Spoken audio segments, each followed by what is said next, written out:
I kind of know I am the asshole, but I need to know how bad it was.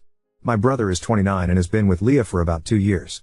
We all like her, she is super nice. I am getting married next April and sent an invite to my brother's apartment. We decided to send invites to households and not individuals. For example, our aunt received an invite for her family and not for each individual. Last Thursday, we met at my parents' place. It was just the core family because of some tax reasons, lol. While there, I asked my brother about Leah's dietary restrictions. I know that she is a vegetarian for health reasons and that she cannot have certain raw vegetables. He said that she wasn't going to come and that he was taking his girl best friend, Amanda, instead.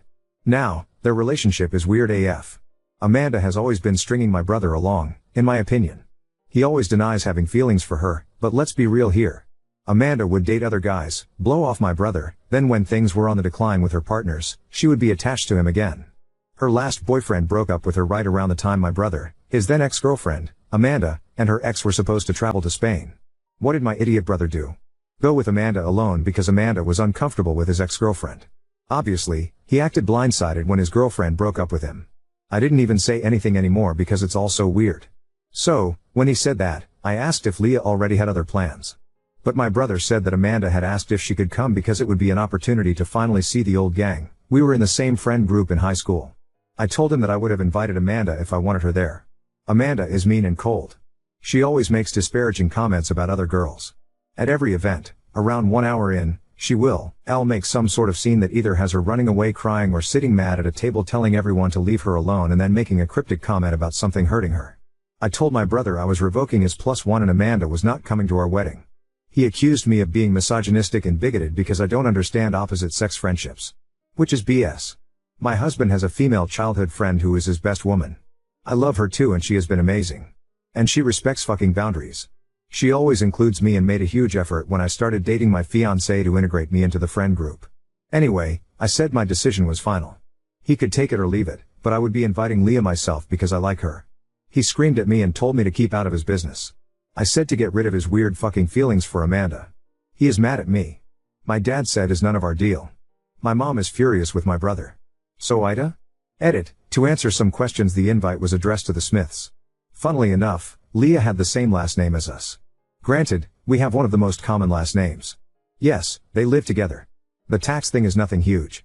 My parents have a small business but are really bad at keeping track of all their receipts. So every month we go and help them. We digitalize the receipts and put them in a bookkeeping software for the accountant and, if he has any sense, he will go no contact with you Oop, yeah I wouldn't mind lol but the way you handled it makes you the not inviting your brother would have been fine.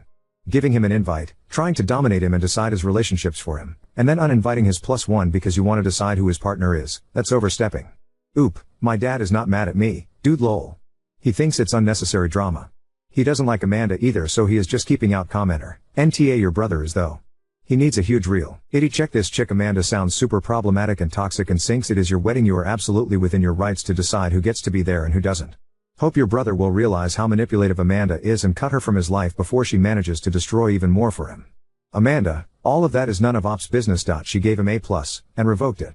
She is an for intruding into his relationship ties will break up her family. Let's see if her brother and dad will be the only ones not coming. Commenter, it's confusing then why he and Amanda aren't together. They seem to be into each other. Or does he really like Amanda but she uses him as a placeholder and doesn't reciprocate his feelings? If that's the case, he needs to put distance there so he can move forward or you're right, he will be alone until Amanda gets married to someone else. Update 1. Regarding the invitation, I now realize I shouldn't have phrased it as inviting a single person. I thought inviting households would be cute and less pressure for guests. Lesson learned, LOL. Here's an update I'd like to share with you. After the confrontation, I didn't hear from Leah or my brother for about 2 days. During that time, Amanda reached out to me upset about my Reddit post. She called me an asshole and insisted that Leah is not the only special woman in my brother's life. She argued neither Leah nor I have the right to be selfish with my brother's time, asserting she existed before Leah or any of his girlfriends and would outlast them all. She ended with a presumptuous statement that she would surely see me at my wedding. I was fuming. I chose not to engage with her other remarks but instead sent her a clear message. Hello Amanda. You are not invited to my wedding. If you want to see the old gang, please organize a coffee date when they're all in town. Should you appear at the wedding, you will be escorted out, peacefully by staff or with police involvement. Please refrain from contacting me or my husband. Amanda responded with more emails, mostly vague threats and name-calling, and turned to Instagram to indirectly target me. She tagged me in posts, making my username small so people wouldn't notice me tagged but would see it in my notifications. She also used an Ask Me Anything sticker on her Instagram story, where I'm pretty sure she asked herself leading questions. Highlights included questions like, what's the perfect outfit for a wedding? With a photo of herself in a dress captioned, this. But sadly I'll never get to use it, and what is your pet peeve? Followed by a rant about nosy people who think they have the right to control others. She flooded her story with sad quotes about no longer having a girl's girl. She tagged me in every single one. Of course, I screenshotted them all, lol. Some friends reached out when Amanda started spreading a different story, claiming I originally invited her but later disinvited her because Leah hates her and pressured my brother to do the same. The cool part? Not one person believed her. Many of our old high school friends have cut ties with Amanda, and the few guys who still talk to her are more linked to my brother. They reached out to let me know Amanda was spreading rumors. The girls in the group blocked her after she vented to them, which led Amanda to start bombarding their phones. My brother panicked, thinking I'd started a campaign against her. Speaking of my brother, he called and texted me multiple times, furious that I excluded Amanda and even blamed me for any harm she might come to. He went as far as calling our mother, saying Amanda was depressed and threatening never to forgive me if something happened to her. My mom advised him to call for a welfare check if he was genuinely concerned because he, as an individual with no training, wouldn't be equipped to handle such situations. The biggest development is that my brother got kicked out of his shared apartment. Leah called me to say their relationship might not continue and that she might not feel comfortable coming to the wedding. I understood her decision and offered an open ear. We met for coffee, and she recounted their ugly fight. Without going into all the details, Leah didn't hold back. She made my brother read every single text out loud between him and Amanda and sent a copy to one of her male friends, who replied, Leah, WTF? This is not okay. She used this as evidence that their interactions were, at best, inappropriate and, realistically, an emotional affair. When my brother begged her to stay, she asked him why, knowing he would always choose Amanda. He swore he wouldn't, but his immediate response to a hysterical call from Amanda about me bullying her proved otherwise. Leah left while he comforted Amanda in another room. Later, she texted him that he needed to move out while she was away. It's her apartment, and she didn't want to see him until certain conditions were met, cutting Amanda out completely and seeking therapy to address his unhealthy patterns. The fight spanned 2 intense days. Leah found solace in your podcast and the comments here. She described it as surreal but helpful. She sends her greetings and wants people in similar situations to know a few things. Don't fear being alone because being with someone who's not good for you will make you feel lonelier than being single. Never enter a relationship with a I can fix a mentality as it usually ends in heartbreak. Prioritize yourself, and while trying to work things out is noble, don't depend on it as the solution. That's pretty much it. It sounds convoluted, like a soap opera, but my day-to-day life has surprisingly been calm. I think my brother really needs to mature and either commit to Amanda or realize he's being strung along. And to Amanda, please grow up and leave me alone. Commenter, well, is her dad still coming to your wedding? I'm so glad Leah dumped your bro. Oop, yes, of course. Also they are on a break, please insert Ross Gallery meme here. Commenter, hey op, your comment about your brother and Amanda taking a trip to Spain and uninviting his girlfriend because Amanda was uncomfortable with the girlfriend. I just read a post about exactly that situation. Was that your brother? I would post the link here but it won't let me. Oop, no it's not him. Update 2. We got a call yesterday night. He has been in a car crash abroad. My father and I are on the way there. Getting plane tickets was almost impossible so we've been driving since 5 a.m. He was on a holiday with Amanda to clear their minds. Amanda didn't even call us. I don't know if she is still with my brother or if she is also hurt. My brother's phone was shattered so he can't update us. The nurse, bless her soul, has been updating us. He can't even talk to us. I think I am just writing because I don't know what else to do. My dad doesn't want to talk. I don't know if he is mad or worried or both. I have never seen this expression on his face. My brother is an idiot who had hurt a bunch of people because he is selfish. But I still don't want him to die. He is my brother. Update 3. This has been an absolutely terrible week. My brother is alive but not doing well. We're stressed out of our minds because of the insurance situation. He and Amanda went to a country that's not part of the European Union, and of course, he didn't book any travel insurance. So, we have to pay up front and hope his insurance will refund us. But we all know how that goes. If they owe you money, you might see it in 8 to 18 business months. My mom and Leah are trying to figure that out too. Amanda came to the hospital yesterday. She hadn't left, she just had to go to the police because of the car crash. The reason my brother is in the hospital is not because of the crash, but because of sepsis, a UTI turned kidney infection turned sepsis. They decided to go on vacation to blow off steam. Around 4 days in, my brother started feeling warm and sick. Amanda said she offered to drive him to an ER, but he declined. I'm not sure if she's telling the truth, but this is the first time I've seen her being genuine. They went out drinking, and when they came home, he took something for the pain. Amanda couldn't tell me exactly what it was, but she said it worried her because you're not supposed to mix medication with alcohol. They started arguing, and then my brother passed out. I don't know why she didn't call an ambulance, she couldn't explain it to me either. But when my brother came to, she loaded him into the car. Amanda said she panicked, and when they were arriving at the hospital, she crashed into a barrier. That's when my brother's phone, which he was holding, flew out of the window.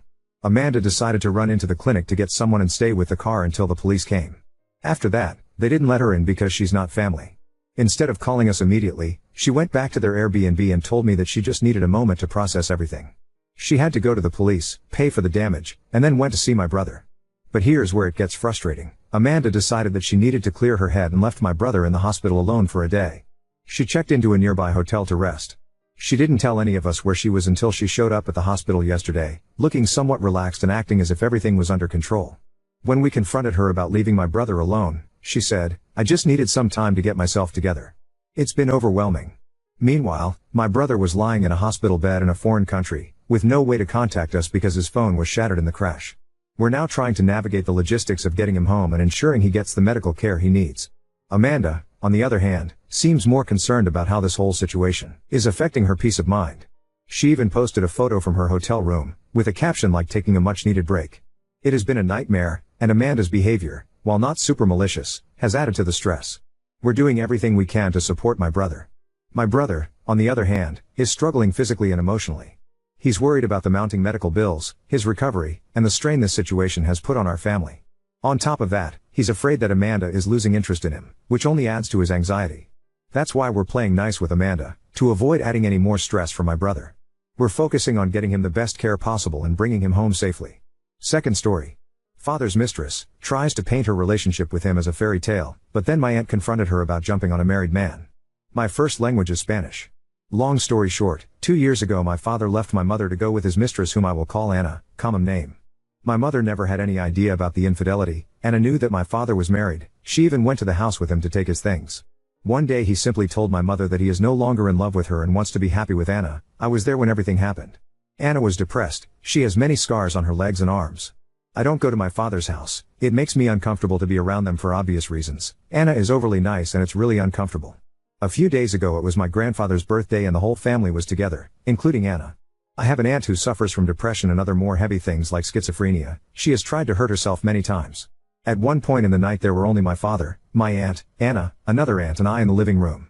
For some reason my aunt and Anna were talking about some serious things, and at one point Anna began to say that depression made her do many things trying to feel fulfilled, that she could only overcome depression when she met my father and he saved her, that meeting him was the key to overcome her depression, and now she's finally happy thanks to him.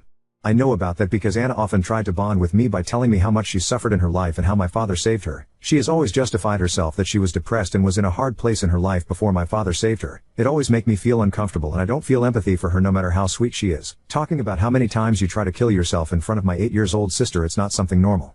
Anna has always tried to paint her relationship with my father as a fairy tale that began in a different way, but that she doesn't regret anything because her world is perfect now. At that moment my aunt said something like, "I tried to save myself by going to a psychologist, not by jumping on the dick of a married man," and then she began to say that depression made her want to jump off a bridge but not ruin a family. I just laughed. It was funny. My aunt may have her mind elsewhere all day, but it was crazy to see her make such a sly comment. But when my father was taking me home Anna was crying and he scolded me for laughing at what my aunt said, saying that no one knows everything that Anna suffered. I know, she always talks about that. I didn't apologize, but now I think, was I really wrong to laugh? From my point of view, my aunt was right. Update 2. Hello, some things happened over the weekend. My aunt came home, I live with my mother, and told my mom what happened. My sister is an 8-year-old girl and she really hates Anna. Anna wants to try to get along with my sister and told her about the time she wanted to commit suicide and how my dad saved her. After that my sister came home asking my mother if she had ever thought about committing suicide. That's not a question an 8-year-old girl should ask, and my sister even asked me questions about suicide after that. I don't really know what else exactly Anna said to her, but it definitely affected her as a little girl. It's not even something you should talk about with a girl of that age. My mother was furious, and since that day she forbids my father to have my younger sister near Anna as she considers her a dangerous and unstable person around children. Since that day things have been really tense between my father and my mother. My little sister doesn't want to visit our father, so she is fine with this. My aunt told my mother that Anna talked about it again, but this time in front of me. Apparently my father and Anna were totally forbidden to talk about these things in front of me too. I'm not a little kid, but apparently that was the arrangement my mother made with my father when she set boundaries for them. My aunt told her what happened that day, and I confessed to my mother that Anna and my father talk a lot about those suicide attempts in front of me, which is something I should have talked about before, but at that moment I didn't want problems and decided to just ignore them. I told my mom that for that reason I am not going to my father's house anymore, and my mother got very upset with him. The next day she went to talk to my father. I don't know what they talked about. She just came back saying that Anna can't get close to us anymore. She told me that she can't forbid me from being near my father and that's my décision, but Anna is extremely forbidden to set foot in the same place where I and my sister are. My paternal grandparents agreed and my aunts too. They knew about the situation with my younger sister. I haven't spoken to my father, but my cousin told me that my father argued with my grandfather. He often says that Anna is a good person and we don't understand the pain she suffered, so I guess he's upset with all of us now for our great lack of empathy, as he always says.